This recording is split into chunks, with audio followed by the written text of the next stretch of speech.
Alors, l'organisation du travail désigne toutes les manières d'organiser les postes de travail et les relations entre les travailleurs au sein d'une entreprise ou d'une administration afin de produire. Ainsi, cette organisation du travail, au début du XXe siècle, est basée sur ce que l'on appelle le taylorisme, du nom de l'ancien ingénieur Frédéric Taylor, qui a mis sur pied une organisation du travail du nom de l'Organisation scientifique du travail. Cette OST était basée sur la division horizontale et la division verticale du travail, à bien distinguer. Ainsi, la division horizontale du travail suppose que chaque ouvrier se voit confier des tâches bien précises, bien délimitées et obtient ainsi une certaine spécialisation.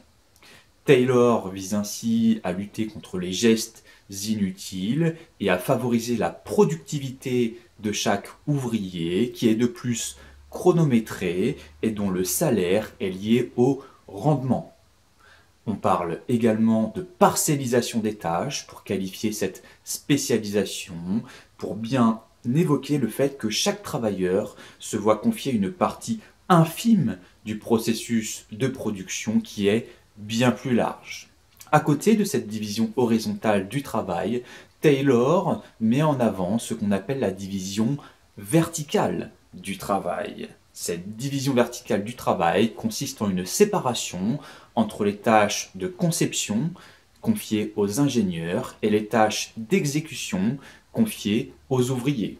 Les ingénieurs mettent sur place des consignes qui sont ensuite transmises aux ouvriers et vont notamment définir la manière de produire, ce qu'on appelle ainsi le One Best Way. Ce taylorisme sera repris par Henry Ford et amélioré via différents principes qui donneront naissance au Fordisme.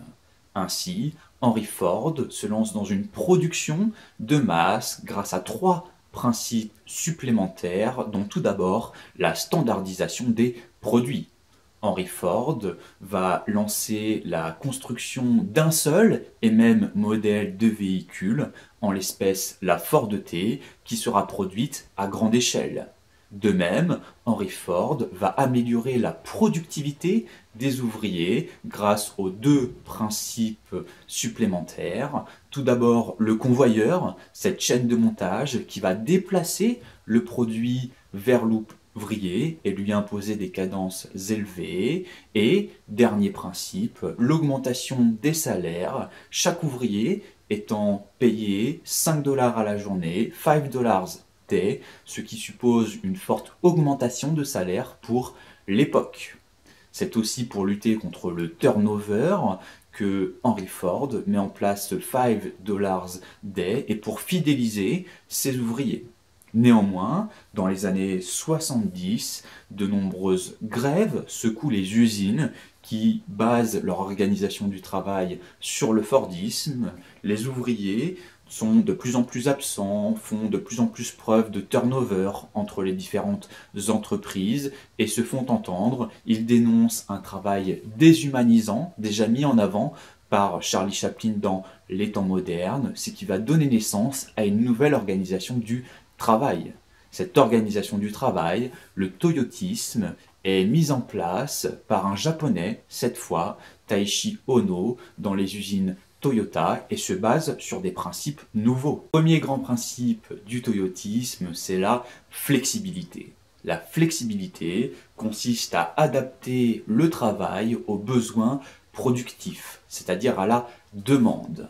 Ainsi, cette flexibilité vise à lutter contre l'accumulation de stocks invendus, face au gaspillage, face à une production qui a été anticipée mais qui n'a pas été vendue. Par conséquent, le toyotisme cherche à fabriquer à la commande. C'est ce qu'on appelle également le juste à temps.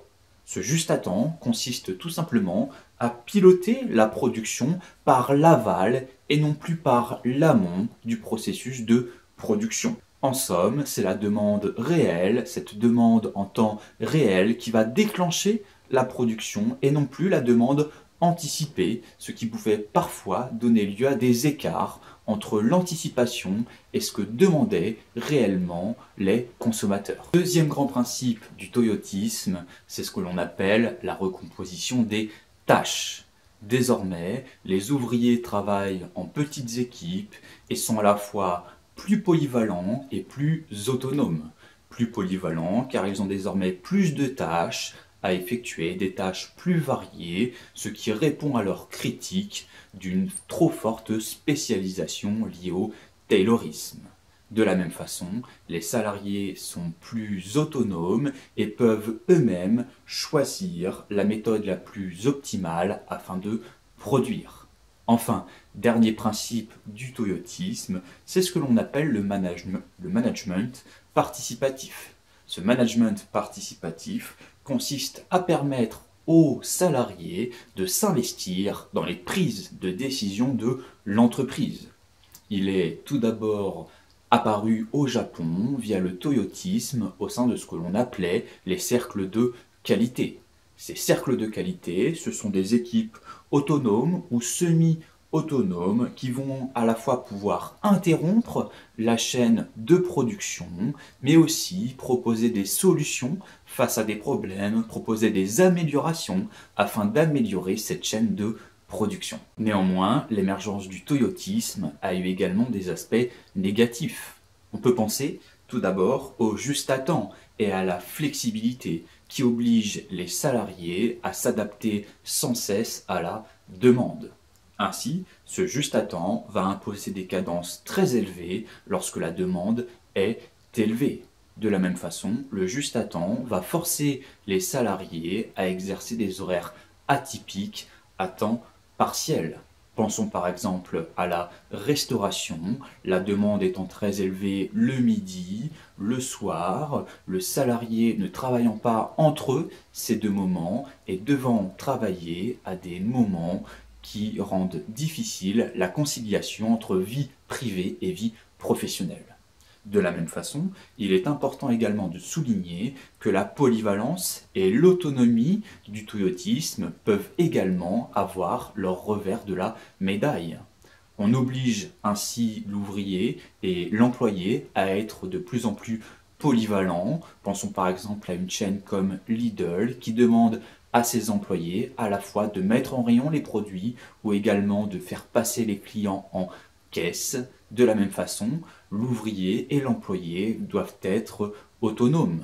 Ils peuvent, par exemple, se voir demander de résoudre eux-mêmes les problèmes, une autonomie qui, par conséquence, peut parfois rimer avec une complexification du travail. De la même façon, le taylorisme et le fordisme sont encore très présents dans nos sociétés et contraignent beaucoup de salariés. Pensons tout d'abord au taylorisme, qui implique encore une forte spécialisation des tâches et une séparation entre la conception et l'exécution dans bon nombre d'entreprises. On peut évoquer le cas des chaînes de restauration, comme par exemple McDonald's ou encore Burger King.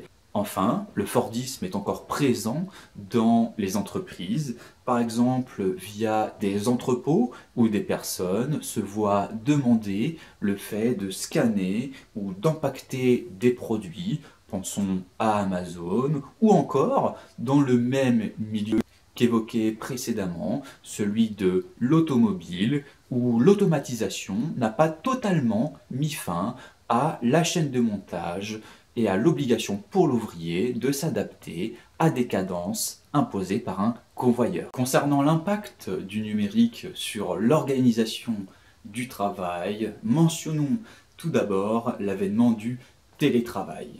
Ainsi, le télétravail est une forme d'organisation du travail où tout le travail qui pourrait être exercé dans les locaux de l'employeur est en réalité exercé en dehors via les outils de l'information et de la communication, également appelés TIS.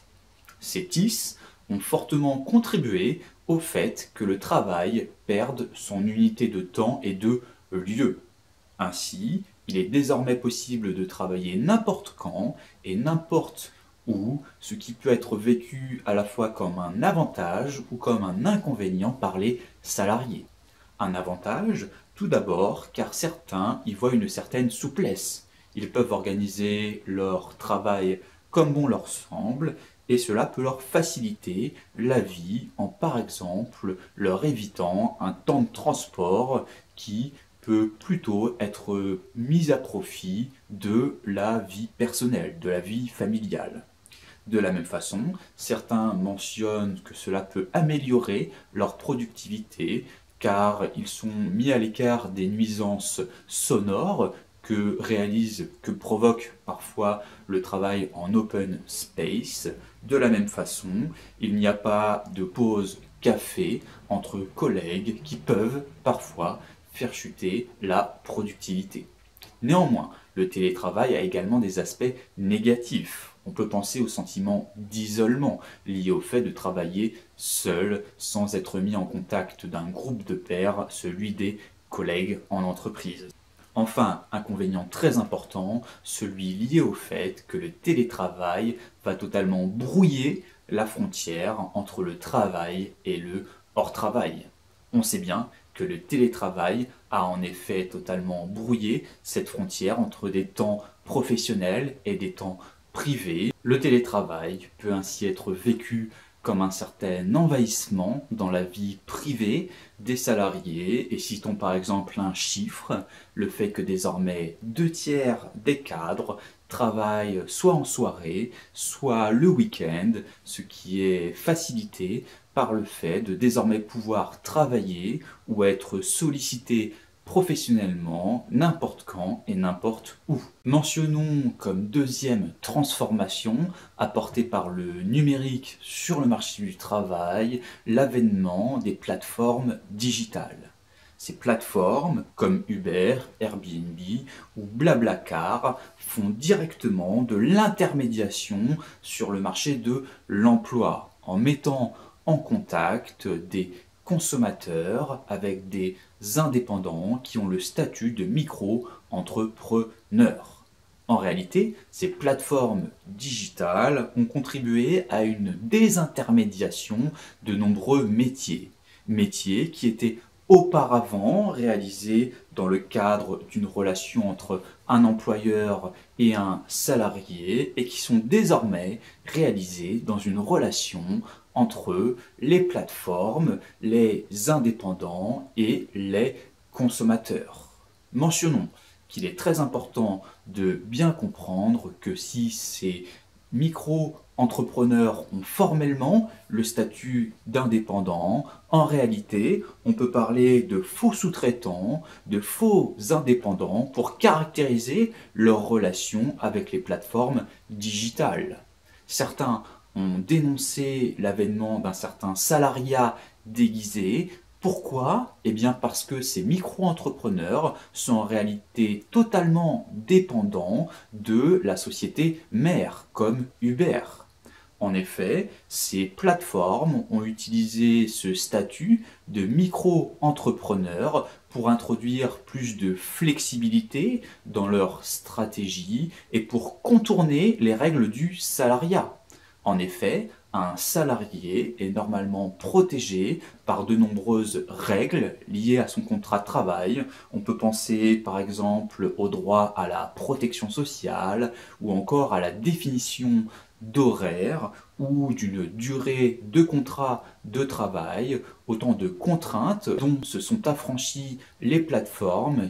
Enfin, le numérique a accentué ce que l'on appelle dans nos économies la bipolarisation des emplois, c'est-à-dire le fait que désormais, dans nos économies, on retrouve de plus en plus d'emplois très qualifiés d'un côté et de l'autre d'emplois peu qualifiés, avec une chute de la part des emplois intermédiaires. Les TIS peuvent se substituer à un certain nombre d'emplois routiniers, notamment intellectuels, peu qualifiés. Les TIS peuvent exercer des tâches comme compter, saisir des données, réaliser des fiches de paie, ce qui a contribué à la diminution d'emplois comme les employés de bureau, les secrétaires ou encore les comptables, des emplois intermédiaires exercés par la fameuse PCS des professions intermédiaires. D'un autre côté, les TIS sont complémentaires avec des tâches dites non routinières qui, elles, vont perdurer dans nos économies. On pense tout d'abord aux tâches intellectuelles très qualifiées qui nécessitent un haut niveau d'expertise, des études plutôt longues, comme le fait, par exemple, de devoir réaliser un diagnostic médical, de proposer une expertise juridique ou encore de gérer une équipe de salariés. A contrario, les TIS sont complémentaires également avec des tâches dites manuelles exercées par des employés peu qualifiés. On peut penser ici aux chauffeurs routiers, aux salariés qui exercent des tâches dans le nettoyage, dans les services à la personne, dans le domaine plus général du care, qui est en pleine expansion dans nos économies, autant de métiers peu qualifiés qui sont amenés à perdurer et qui sont plutôt précaires, exercés par des personnes en CDD, en intérim, à temps partiel et qui, de plus en plus, travaillent par l'intermédiaire des fameuses plateformes digitales comme mentionné précédemment.